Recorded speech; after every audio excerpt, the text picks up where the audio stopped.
Welcome to Immigration Uncovered, the DocketWise video podcast where we dive deep into the dynamic and changing world of immigration law. I'm your host, James Pittman.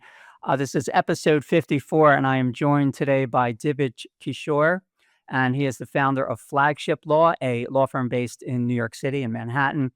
And he has a full spectrum immigration practice, but with a particular emphasis on employment-based immigration and immigration by investment. Divij, welcome to the program. Thanks, James. Happy to be here. Thanks for having me. Absolutely.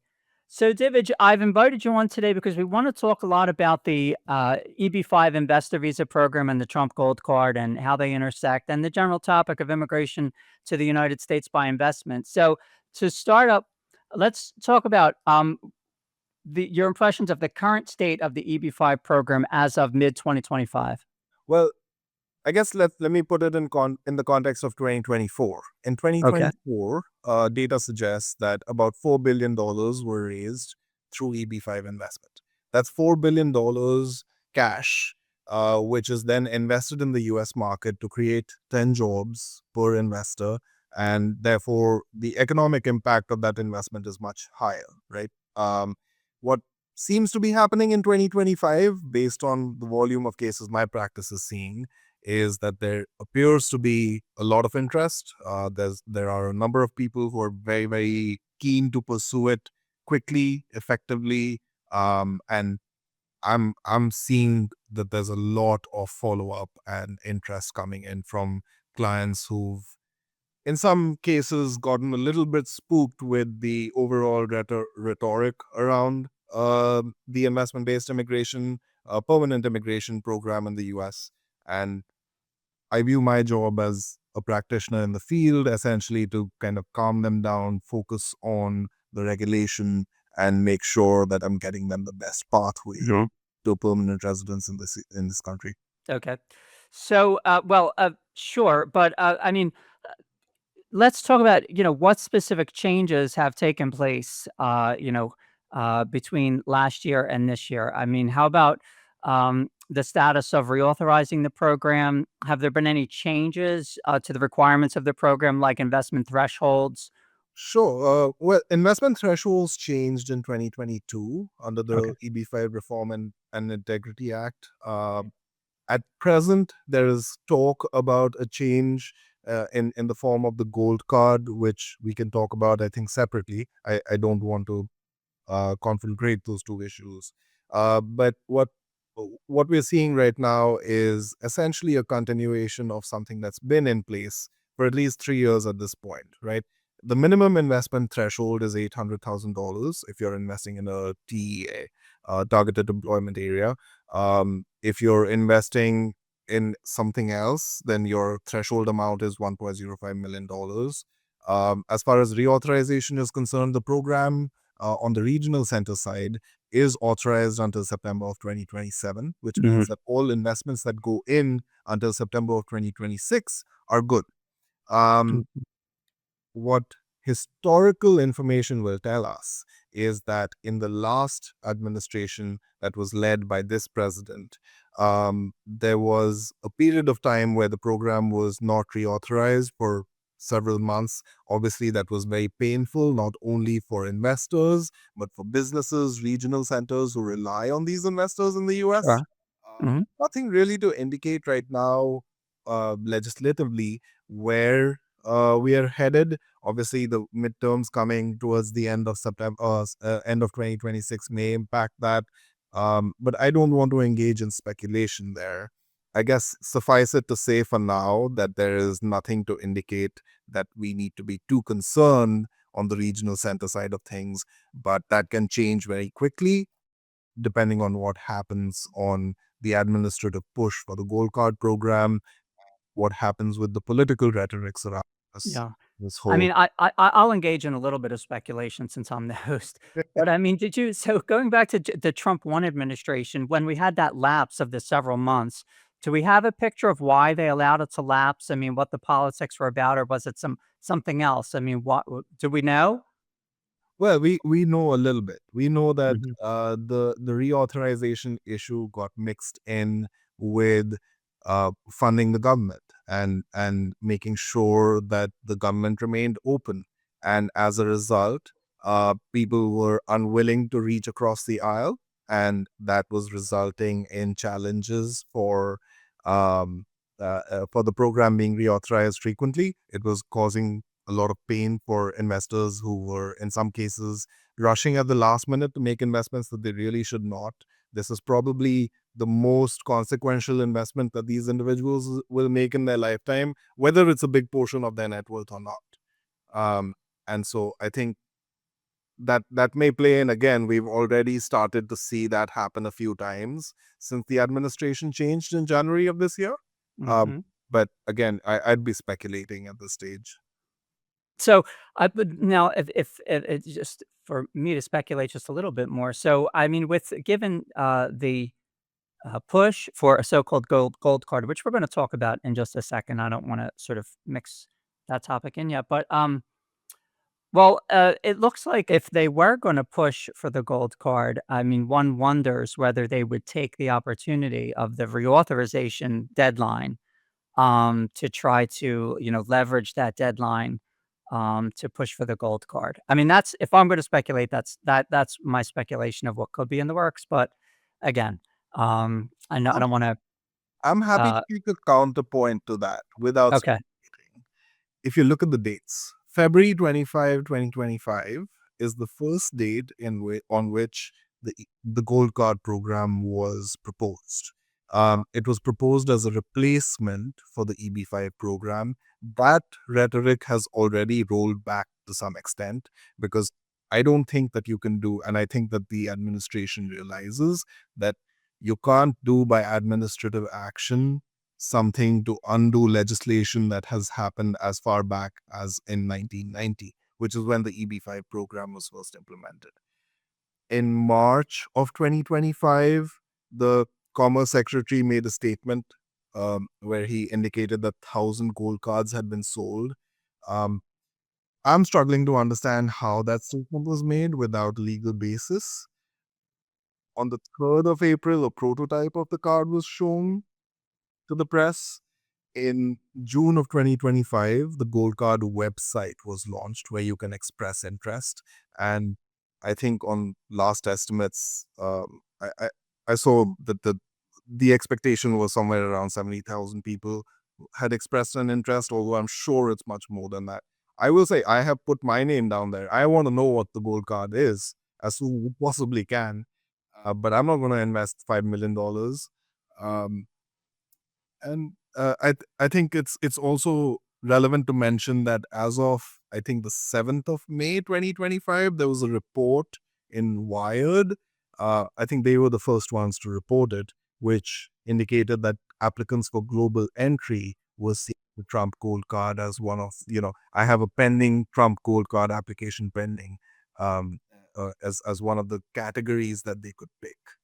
So, with that being said, I'm not sure things can move quickly in this administration, and there is certainly um, there's the intention to reform. I'm not sure how that reform is really going to happen. I welcome reform in any form, right? And I think immigration law can really use an update.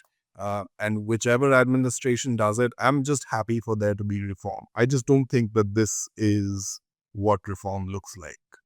Yeah, no, I don't think so either, and I don't think many people do. But we're gonna get to a full discussion of the gold card. But let's talk first about a couple of other things. Let's see here. So I've heard that over with the current administration at least, and perhaps even a little bit before, there has been increased audit oversight and an increased focus on job creation and ramping up the stringency of the examination of the job creation requirements of the petition. Yes. So, for example, more rigid standards of documentation, or coming out with an RFE for questioning what they see as overly optimistic job creation projections, or an increased emphasis on investor accountability. I mean, how have you seen this play out in your practice? Well, a big part of my practice is representing investors who make direct investments. And the reason that they choose to make direct investments is because these guys are serial entrepreneurs. They have a lot of confidence in their ability to bring money into the US and actually run a business that will result in not only the EB-5 for them, they see the EB-5 as a side benefit. For them, it's the joy of having that business that's great. Of course, this is also playing out very extensively for regional centers, which have much, much more responsibility as far as this documentation is concerned. But I will say my practice does not really involve representing regional centers in their petitions, although I see those petitions ultimately when I represent the individuals who invest in regional centers. Um, what I will say is that under the terms of the Reform and Integrity Act, I think that there has been some positive um, progression in the manner in which the program is being administered. Um, I think that there have been too many instances of regional centers over-promising and under-delivering, and that impacts individuals. It impacts the trust in the U.S. immigration system. It impacts the trust that people have in the U.S. economy, and I think that's helping. Obviously, the flip side of that is that there's been a 200% increase in some filing fees. There's a lot more scrutiny. There's a lot more site visits, but I don't necessarily see that as a bad thing because very often investors will come to me at the stage of, we put in $250,000 out of our $800,000 investment. And then we started to do our due diligence and we realized that there was something problematic. We don't really see a building coming up. We don't see a healthcare center really operating where we were told there's going to be a healthcare center. And this is something that's been going on for about 20 years. And by the way, I researched the individual who's the promoter of the project, and they've been prosecuted for fraud in the past. Uh, the attorney who represented me in the EB-5 investment was introduced to me by the regional center. What do I do? Now, that's where my litigator mind as a commercial disputes lawyer kicks in. I do not get directly involved in those disputes, but I see my role as an immigration attorney to quarterback EB-5 investments. And so, in scenarios like that, there are provisions under the EB-5 Reform and Integrity Act that you can leverage to get the kind of information that will give you some insight into what really is going on with your project. And I will say that there are great regional centers out there that have a stellar track record, that have never had a project fail, and they are very, very committed to making sure that they deliver for their investors. And I love those guys, but I think that the Reform and Integrity Act is really helping in terms of ensuring that there's more confidence in the system. And some of the confidence also eroded from the fact that the program was not reauthorized um, for a period of months. And that was the first time that that happened in over 30 years. So I think that it was a much needed piece of legislation. Well, and again, we're going to get to the gold card, but do you think the all the um, sort of kerfuffle around the gold card, is that also making people wonder, investors wonder if the EB-5 has a future, or is it? Have you seen it affect people's perceptions of the program from the outside at all? It's definitely seeming to affect people's perception of the EB-5 program because the Gold Card program was initially billed and promoted as a program that would replace the EB-5. As I said, I don't see the administrative, legal, legislative means to do that. But if it were to happen, um, I, I just don't know how it would play out at this. What I will say is that I feel like investors have started to calm down on that a little bit. Um, there's seemingly a little bit of backtracking happening in terms of the rhetoric that's coming in from the administration as well, as far as whether they would replace or do away with the EB-5 program entirely. Um, and I think there's just something problematic with making these blanket statements about the EB-5 program is just full of fraud. It's not. There are so many people who are committed to the program, who are committed to running businesses in the US and creating projects that benefits this entire country. Um, so I don't see that a one size fits all approach is going to work here. But it's definitely causing some amount of discomfort. Yeah, we're gonna get to a full discussion of the gold card in a second. So I mean, right now we're facing. I looked at the visa bulletin, the most recent, and there's been retrogression, especially with India and China recently. In your estimation, how severe are the delays, and are the set aside categories a better path? Short answer, set aside categories are definitely the better path. Mhm. I have seen cases in my first hand experience which have been pending in some situations for 48 months, 50 months, and you are unable to so much as put in an inquiry to see what the status of the case is. Um, of course, from USCIS's perspective, they have an argument to say that, these are complex cases, but USCIS has a designated office that is full of all these expert economists and commercial individuals who understand what's going on and are able to read these papers and are able to make decisions. So why is that not working? Why are these cases taking so long? Of course, retrogression is something that, no one can really fully account for, except perhaps the Department of State. But I just typically advise my clients that if they can stay away from the regular categories of the EB-5 and go for one of the, the designated categories, they're probably going to be better off, which is also a good reason to be in the regional center investment rather than the direct investment. What are the top countries that you see people coming from? China and India, for sure. Okay, just okay. So, There's huge demand. There's historically been huge demand from China in any case, but I think that there is definitely an uptick in demand from individuals who are from India, born in that country, um, particularly tied to the fact that other employment-based immigrant visa categories are just not workable for individuals who were born in India at this time. There's almost no progression happening. There's a lot of these individuals are extremely successful in their careers in the US. And while there are other things happening, which maybe I don't need to go into in detail, but things like the H-1B modernization rule, which allows that the entrepreneurs while on H-1B status, etc. While that's happening, it's not I don't think it's enough to give them comfort, and I understand it. Why would you not want to, if you've been living in this country and working here for, in some cases, 15 plus years, why would you not want to shore up your position? And if one of the other employment-based routes or a family-based route is not an option for you, and you have the funds for it, absolutely the EB-5 should be a viable option.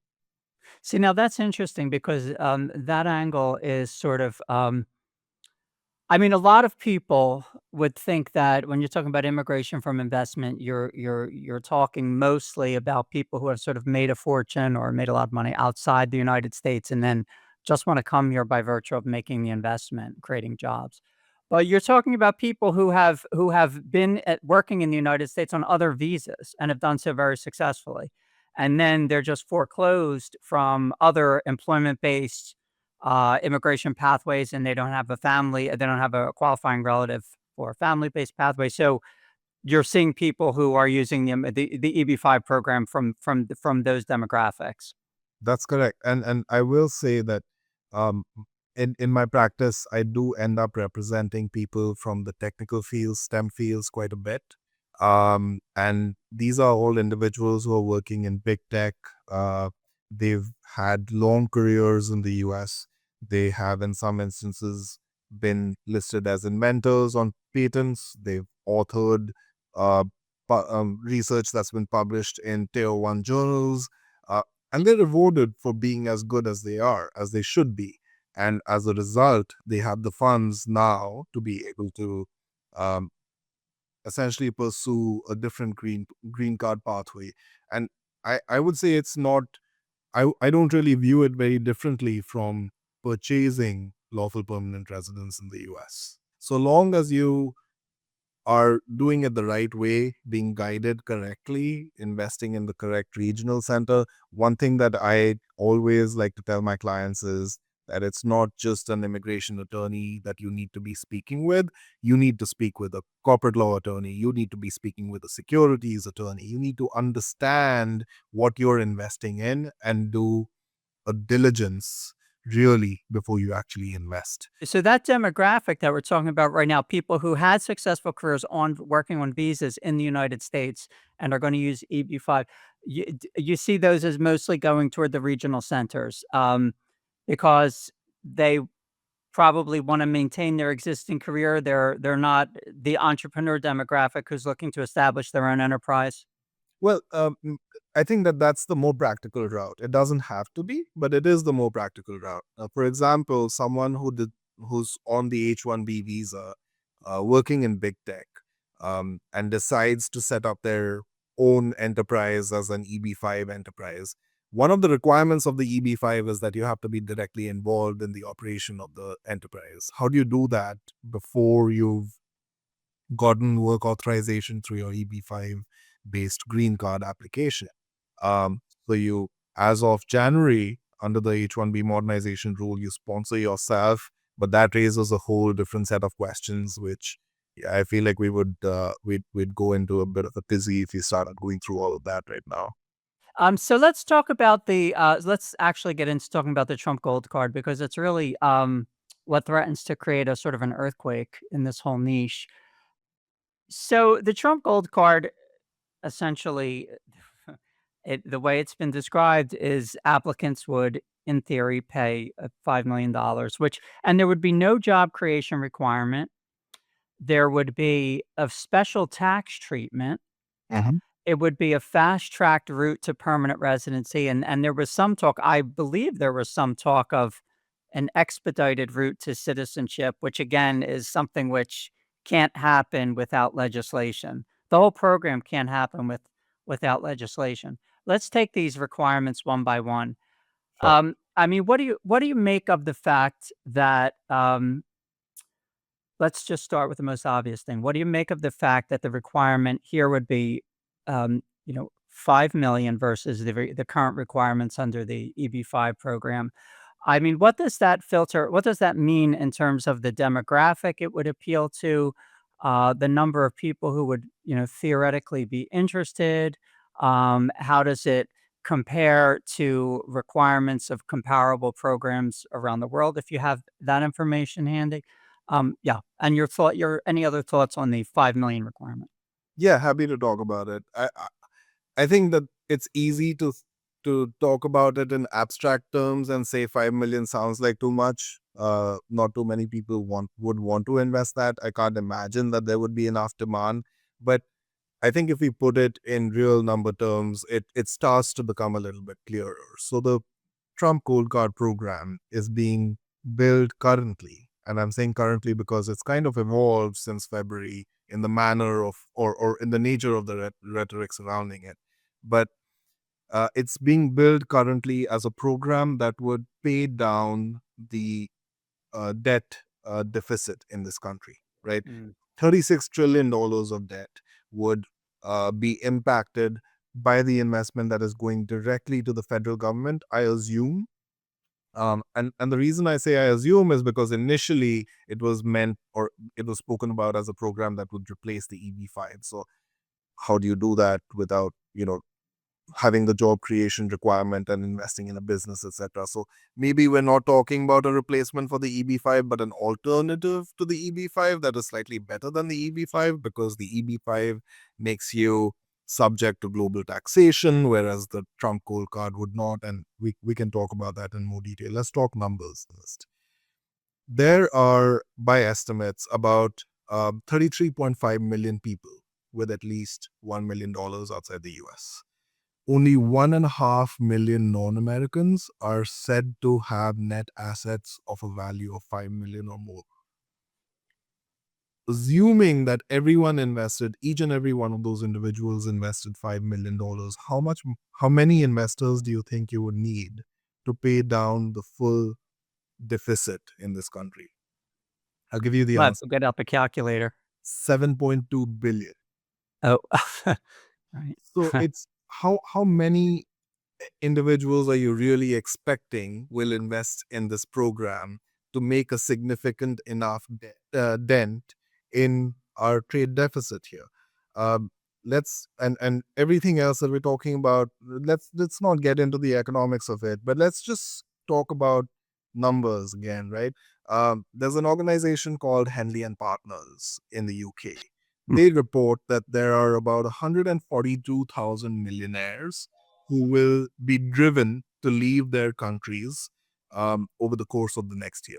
Assuming we got each and every one of those investors into the US and brought them, each and every one of them put in $5 million into the US, I still don't view it as a significant enough dent into um, what we're talking about as, or what the rhetoric seems to suggest would just be this magic pill that's going to solve all the problems that our economy is currently facing. I don't think that this is what that is.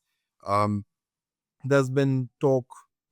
I'll come back to, I think, Well, then what do you think it is? What do you think the real motivation is? for someone to buy into the gold card program. If economically speaking, this program is there is not really a conceivable way that it's gonna make a very substantial impact on the national debt. What do you have any idea of what the administration's real motivation is? I think it's an effort to make a promise to to reform, to improve. But I think it's a promise that's lofty. It's got lofty goals. But I don't think that there's enough of a cohesive thought process between what the program is and how it'll achieve the goals that it's setting out to achieve.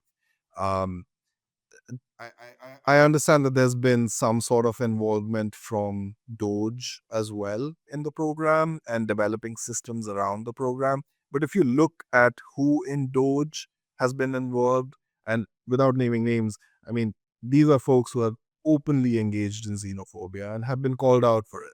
And maybe their views will change. Hopefully, their views will change.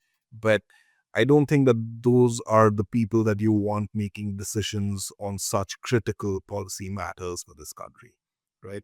Um, and in the same realm of regulation and data and information that we have, countries that have similar programs are Portugal, Malta, Greece, Singapore, the UAE.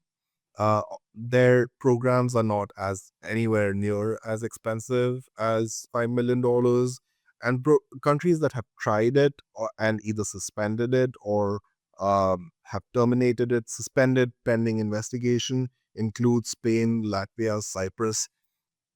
I'm just not sure that that's a list that we would necessarily want to be a part of in the US.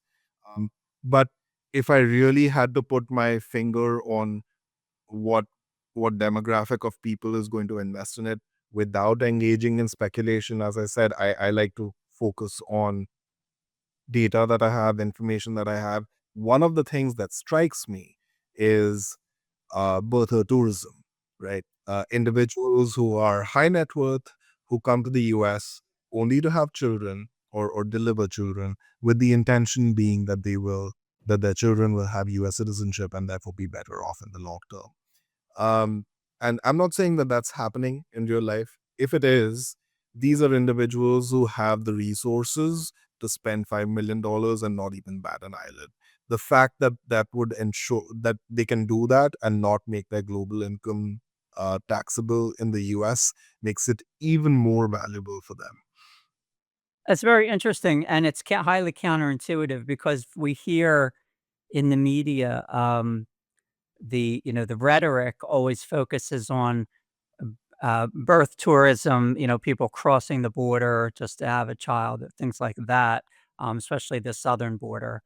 But it's always focused on, sort of this usually the Central American migrant populations. You don't hear accounts of high net worth or very high, ultra high net worth people engaging in birther tourism. Although they would certainly have the means to. It would be much easier for them than for anyone else. But that's interesting because if people were doing that, if they were flying in from wherever to have a child and flying out again, um, given the executive order that would, not grant birth citizenship at birth to children of parents who were here on a temporary status, like a tourist visa, those children would no longer become citizens. Now, having said that, we just want to add for purposes of clarity that the executive order on birthright citizenship is blocked by two different courts. It is blocked by a federal district court in New Hampshire pursuant to class action suit filed by the ACLU at the end of June. It is also blocked by the Ninth Circuit Court of Appeals ruling on the constitutional merits and affirming the trial court's decision that the executive order was unconstitutional. So I just want to put that out there that the executive order is still blocked in case anyone hears this and doesn't know that. But I that's think very it's interesting. So also yeah, theoretically, theoretically that high end birth tourism demographic might be interested in the gold card. yes, I would say, I mean, if I were someone in that category of individuals or with that kind of money to throw around, I'd view $5 million or something that I could put on my black card and basically make it a credit card expense over the weekend, right? I don't really see it as a huge enough expense to them. But what I wanted to mention is that I think it's also important for us to keep in mind um, the decision of the Supreme Court in was it Trump v. Casa, where um, without getting into the court didn't really go into the underlying constitutional law issues, but they did say that they did limit nationwide injunctions to some extent. So with the litigation that's going on right now, some of that has been we it's still fine because there's a class action, but it's something that we need to keep an eye on for sure. For sure, for sure. Let's talk about the job creation requirement. So if there were a gold card, it has no job creation requirement. So that sort of moots the central purpose of the EB-5, or one of the central purposes of the EB-5 program, which is to facilitate job creation and allow a pathway for foreign investors to come to the United States so long as they're creating jobs. So, how do we make sense of this? How do we make sense of a new alternative that would not have that requirement? And what can we do you think, based on what we've mentioned about the demographics of people who might be willing to spend $5 million, do you think that the EB-5 program will suffer as a result? And consequently, the areas that are benefiting from job creation would suffer as a result. Um, I think that I am probably too small in the larger scheme of things to make a decision or to really make an informed opinion there. Uh, what I do think that I can speak to is the fact that there's talk about the gold card program being fit into the what's called the EB2 national interest waiver category. Now the requirements for that in my mind are very different from what a gold card would bring. But that's the reason at the top of this conversation I started with the fact that in 2024 it's projected that $4 billion were raised of capital was infused into the US market um, through EB-5 investment. And the reason why that's so important for me, and I want to go back to that, is because you generate jobs out of that $4 billion. You generate more revenue out of that $4 billion. You put that $4 billion to use, or to work. Sorry, I don't see how what is being proposed right now as the Trump Gold Card achieves those same objectives. And if it doesn't, does it really matter that the amount of investment is 5x what it is currently, or a little more than 5x what it is currently? I would argue no. I'll give you an anecdote in this context. One of my very early EB-5 cases that I worked on was a direct investment. A different counsel had represented them when they made the investment. Um, and about 17, 18 years had passed since the investment had happened. The principal investor had been unable to get a decision on their petition for removal of conditions on their investor green card. And the reason for that was that USCIS was not being able to determine that the amount invested was in fact at risk. Um, what that tells you is that there is these adjudicatory delays are not helping anybody, but it tells you that in that period of about 18 years, I was able to see real empirical data on what the investment had resulted in, and that was actually part of my response to the request for evidence. There was more procedurally that happened in the case, but ultimately we ended up with a request for evidence essentially asking us to demonstrate that the capital was in fact at risk, and we were actually able to give the agency data to show that while the initial amount invested was 500,000, which is what the amount was back then, the that had resulted in revenue generation of a considerably higher sum, resulting in the investor's net worth having grown from about $700,000 when they made the investment to $4.5 million on the date that we were responding to the RFE. And so we were able to submit reports of how the economic impact of that investment had been so much more than the capital infusion. And so one of the core arguments that we made in that RFE, in the RFE response, was that yes, your focus is on was the capital at risk, but what better proof is there of the capital being at risk other than the fact that there has been so much revenue generation and so many other individuals who have been employed. This individual had taken their initial business and expanded it into a much larger operation, sold it, and then set something else up. And I just think that uh, uh, that's a case study in how impactful EB-5 investment can be. I just don't see the same benefit coming from a $5 million investment that goes straight to the federal government. Of course, I mean, full faith and credit to the federal government. If they can give the same type of economic benefits from it, great, sure, happy to see that happen. Yeah. Do you think there's room for both options to coexist? I think there is, but I think it's going to result in a lot of. I think any attempt to really bring the EB-5 program, or sorry, to bring the Trump Gold Card program to fruition is going to be met with robust litigation.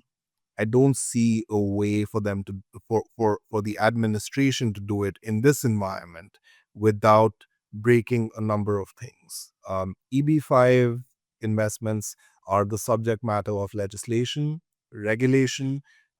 There is case law that's been developed over the years. There's so much infrastructure around it. You don't just get to throw the baby out with the bath water.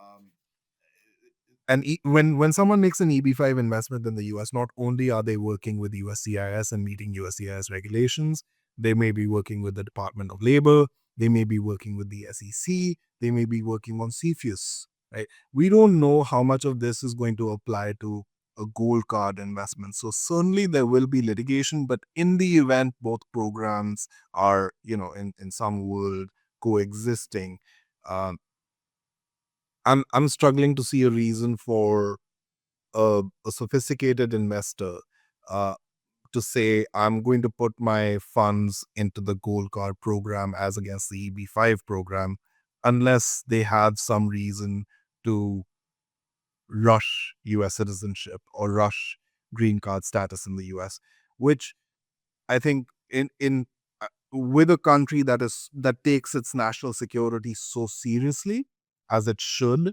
um, why would you want to take away resources from a program that's already so burdened? We talked about the adjudication delays in the program. Why would you want to take those resources away and then redirect them to something else? And if you are able to run both programs efficiently, I don't see how um, having both running at the same time is really going to have an impact to benefit um, the country or to the investors in each program. I guess what I will say there also is that maybe I just don't have the vision that the administration does. Well, let's remember where we are. I mean, just sort of in process, in terms of process, the uh, the visa categories, all the visa categories are statutorily created. They are provisions of federal law codified at Title 8 of the United States Code. And the executive branch is not able to create a visa category out of whole cloth without legislation by Congress. At least it's not supposed to be able to do that. Mhm. Um, so the normal course of things is for a bill to change the law or create a new provision of the law to be introduced into Congress and for that to go through committees and be voted on. And if it becomes law and the president signs it, then it becomes law. Now, when the federal agencies are setting about trying to implement that law, then they go into the rulemaking process, which is where they draft federal regulations and they publish that draft, and that draft is supposed to be open to comment. And then pending receipt of comments, then a final rule is issued, and those become the rules of the program. So we're quite far from that. I mean, all we have is a proposal, a website in which you can submit your email address if you're interested. Interested can mean anything. I mean, you just have a passing interest in knowing more about it. And so where let's talk about what do you. So we're quite far actually from really knowing what the administration what they're in other words, we don't have any studies. It's not like legislation's been introduced and now it's being debated in committee and we have testimony from experts or we have studies that have been done on what the economic impact would be or any type of projections. We don't really have any type of projections. Even the tax code would need to be amended. Even it said, yeah, I didn't even get to that yet. Even the gold card proposal says that it's going to exempt 100% of the foreign earned income from people who apply for the gold card or get the gold card, from US taxation. Now that they would be the only class of residents, of the United States who would receive such a tax exemption, It would which make them better requires US citizens. better than yeah, be treated much better than US citizens by virtue of having this gold card. So they would sort of be floating above, the tax treatment of everybody else, including US citizens, by not having their worldwide income taxed by the US. Um, that would require a change to the tax code. Nothing's been introduced, no bills have been introduced. So we just have to remember where we are in the process. And then it takes us back to square one about how much of this is rhetoric only, how much of this is fantasization, how much of this is playing politics. We just don't know. But in your estimation, what are we looking for next? What would be the next sort of developments that we should watch for? Well, so far I've said I like to keep away from the rhetoric. Now I'm going to change a little bit of that statement. Sure. I like to keep away from the rhetoric, but I listen very closely to the rhetoric because I think the rhetoric tells you what's in the mind of the regulator, what's in the mind of the administration, what's in the mind of the legislators, right? And so far, from everything that I can hear, I think that there was an initial expression of support for the Gold Card program because the EB-5 program is so bad, and we're in this environment of just general vilification of immigrants, which is not helping anybody, and I think xenophobic. Um, but now, when the practicalities have been considered, as I understand it, without naming names again, and without don't don't ask me to attribute this quote, but um, one of the issues, as I understand it, with the gold card is that they literally want to have the card be made of gold, and having that be something that is readable in the way that a typical green card can be read is proving to be a challenge. Uh, I'm happy that those are the distractors, right? But I am listening to. I don't wanna I don't wanna laugh. It's a bit comical. I mean, it's definitely an interesting time to be an attorney in, and it's. But that said, I don't. I think I serve my clients by being the one who's keeping my ear to the ground and Mm. listening for what's going on. As soon as I start to hear something that might be problematic, I want to be able to tell my clients who are currently in the process of evaluating which regional center do I want to invest in. Do I like this one or do I like that one better? Do I want to set up my own business? I have a business that I set up with the intention of within 1 year, once I've been able to do a proof of concept, bringing in another $2 million of my money and developing a separate part of it and then making that my EB-5 investment. I want to be able to tell those clients that now is the time that you put the pedal to the metal, get this done, get your EB-5 petition in. Um, I also want to keep the rhetoric in mind in the context of what we're expecting for adjudications, because I think that historical data tells me that when USCIS doesn't like something about an EB-5 petition, they just put it at the bottom of the file and forget about it. What happens to the individual who invested and their family is not their concern. This administrative environment is also presenting another challenge, which is unprecedented, where denial rates for 829 petitions for removal of conditions on your investment based green card have spiked. We were seeing about 90% of those petitions being approved before.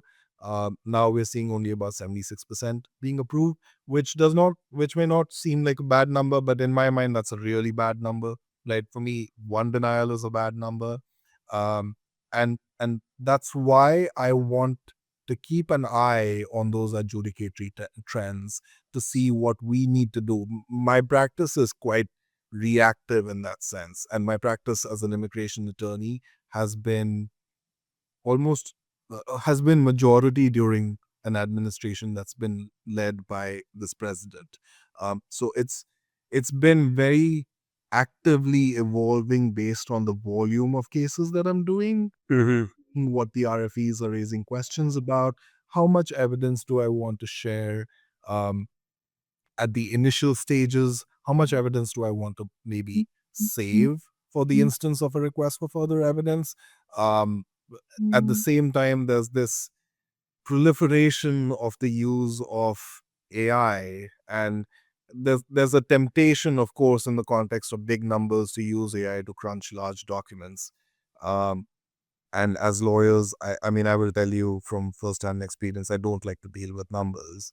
But that's kind of having a negative impact as well, because adjudicators are now starting to look at documents more carefully. I don't know how much they're using AI in their own adjudications, but um, I just want to make it really, really easy. If the adjudicator wants to go through a check the box exercise and go through my petition that way, I want to make it really easy for them to do it. And what I'm finding is that I'm increasingly having to find some sort of a balance between giving them a lot of information and making that information digestible. All right. Well, that's a good segue, Divij, because I did want to ask you while we still have a little bit of time about sort of some more concrete, granular aspects of your practice these days, because you have an interesting background. You know, you did commercial litigation. Now you're running a full spectrum immigration practice right in the heart of New York City in the financial district. Let's talk about sort of being the most, future forward modern immigration lawyer that you can be. Tell me a little bit about the technology that you're using nowadays in your practice, what your so-called tech stack or what the various array of tech tools you're using is, and how much have you incorporated artificial intelligence in your practice? Well, we do try to use technology as much as we can. I think that enables us to distinguish ourselves from as a practice in some ways, because when a client comes in, there's a onboarding process that happens, whether it's for a consultation or for a full-blown case. There is an onboarding process that happens that they need not even know about. The those first initial questions that are asked about what is your name, what's your phone number, what's your email address, that's going into a system at the back end that is then enabling us to track how many times have we followed up with this client, when is our next due deadline for this client, what workflow do we want to put this client on, is this client an asylum applicant who wants to consider an EB-5 petition, and that may be completely impractical. So what exactly are we going to be able to do to help this client out? Very often a client will come to us like that, and because my practice is full service, I'm able to say, we'll just represent you on your asylum case. Um, but we we leverage DocketWise to do a lot of that. We leverage LawPay to make sure that our payment systems are not a pain factor as far as possible. Um, of course, I mean, ultimately, we are running a business, and there are pain factors all over the place, but we do try to make sure that wherever we can automate through technology, we do. Um, we like to use just automated reminders going out to clients. We don't even get typically retainer agreements signed physically. And I will say that for the most part, EB-5 clients are very happy to do everything remotely. In fact, they tend to appreciate the fact that their first contact happens with me. It's not that, my secretary is calling them or my assistant is calling them. They're available on the phone, but that's not, I mean, we're not trying to make a sales pitch to them. We're trying to get to the heart of what do you want to achieve and how quickly can we help you achieve it.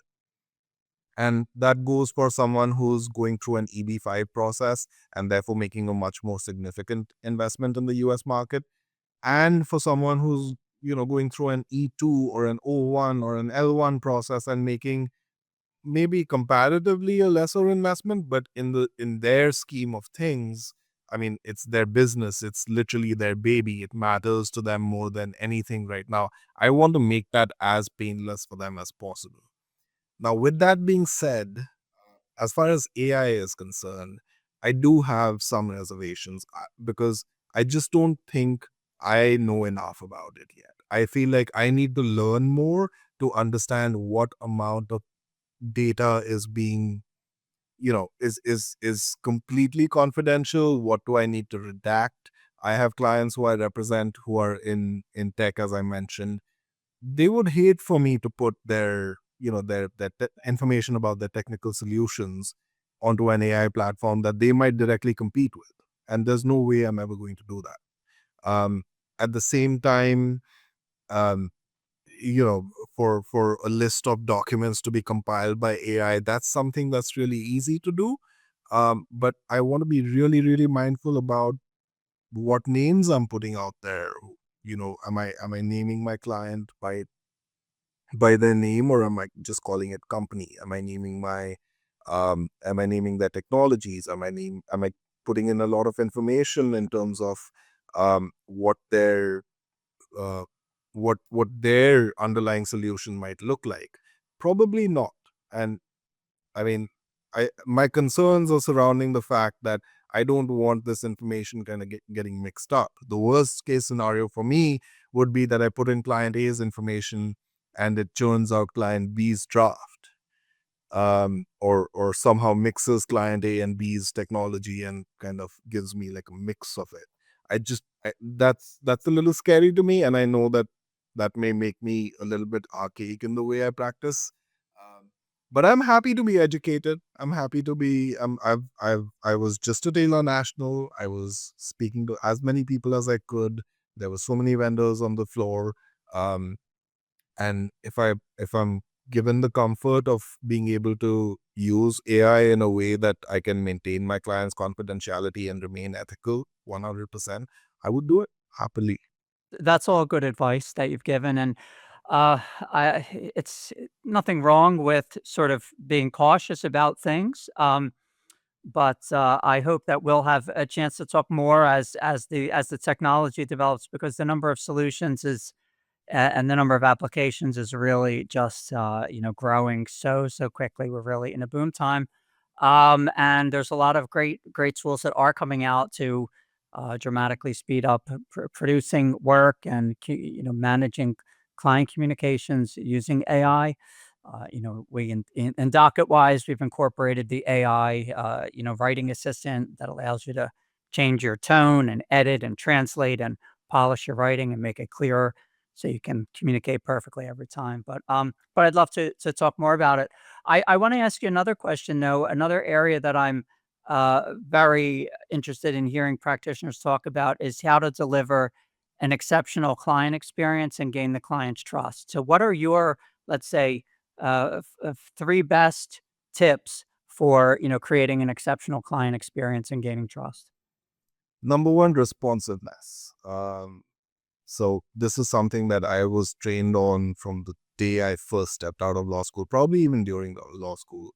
Um, the way I was essentially raised in the practice of law was that if I get an email, I want to try to respond to it within 120 seconds of getting that email. Even if it's a placeholder email saying, I've got your email, I'm going to respond to you, I want to do it within that first 120 seconds. And I will acknowledge it's not always practical and you need support to be able to do that. But responsiveness is a big part of it. Um, the other is delivering on the promised timeframes. So a lot of times clients will come and say, I need this done in 2 weeks. And there's a tendency to say, I'm going to get it done in a week for you. And I absolutely mean it when I say it. Um, but I know this about myself. I tend to want to deliver best in class service, but it's impractical for me to deliver that for every single client. So it's up to me to manage the client expectation and say, um, you know, if it'll take me 3 weeks, if I can get it done in one and the client gets happy, I'm much happier with a client who have um, underpromised and over-delivered to, rather than overpromised and not delivered to. That's really bad outcome for me. And then I think the third piece that I'd really like to focus on is the quality of writing that my office does.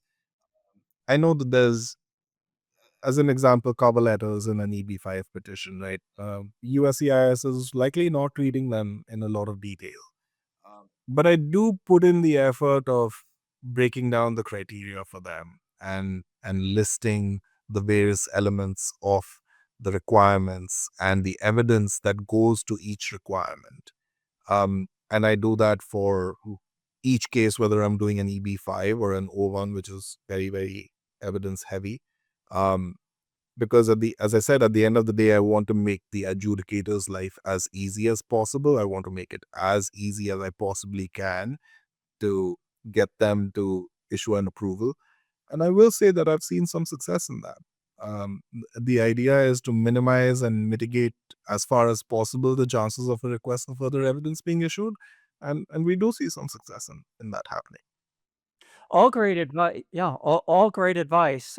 Be responsive, over deliver, and quality of service. All three key elements of gaining your client's trust. Um, Well, David, it's been great having you, and I really appreciate the discussion. And the investor visa area is such an interesting area, and I know we're going to have you back to as we see how things develop as we move through the administration's 4 years in office, and see what becomes of the gold card, and whether the EB-5 and other questions. So, do you have? Is there anything else you wanted to touch on? Well, I mean, I guess I would just want to kind of reiterate the fact that Good, yeah. um, while the Gold Card program is seemingly on the horizon, for now, the focus needs to remain on the EB-5 program. And I Mhm. would much rather that as practitioners, we remain focused on what can we do to make the EB-5 program work better for our clients, if anything. I have conversations with colleagues and other practitioners and potential clients and existing clients pretty much on the daily to talk about what can we do to deliver a better experience? What can we do to improve chances? What risk profile is not acceptable for our clients? At what point will we say that we don't want to, you might want to do this and this might be a great business opportunity for you, but from an immigration law standpoint, from an EB-5 standpoint, I don't think it's a good decision. And we need to be able to say that to our clients. At the same time, as I've said multiple times, as the immigration attorney on the investment, my role is to quarterback it. So my role, therefore, is to ensure that I'm building relationships all the time with different stakeholders within the EB-5 space, people who have experienced it, who have years of knowledge behind them, and who we can really rely on with our clients um, to essentially give them the best advice when they really need it. Yeah. Yeah, absolutely. Point well taken. And the EB-5 program, has been evolving over the years, and it's something which, has, I think, served well. With, there's been some few controversies here and there, but on the whole has served well. So, um, I agree with you. I mean, it has a firm foundation in the benefits that it's provided, right, for the United States. So, probably won't go away, even if a gold card ever happens. But we'll see, and we'll discuss again. Well, who knows, So great. Thanks. What's that, Divish? I said, who knows, we might be having a very different conversation in 12 months. Yeah, we that's for sure. I mean, these the it's nothing if not fast changing, right? Absolutely. All right. Well, before we go, I do want to mention to our audience that to please, if you haven't heard about Kaleidoscope, I want to tell you about it. Kaleidoscope is the FiniPay customer event, and that is taking place September 2nd through September 4th in Austin, Texas, at the Fairmount. So please, if you are interested, it is an excellent place to learn about uh, management management and growth strategies for your firm, technology for your firm, and we would love to have you join us. If you are an immigration lawyer, your registration can be free. You can use the promo code, and the promo code will be in the accompanying post with this podcast for immigration lawyers. So thanks very much, and until next time, stay well.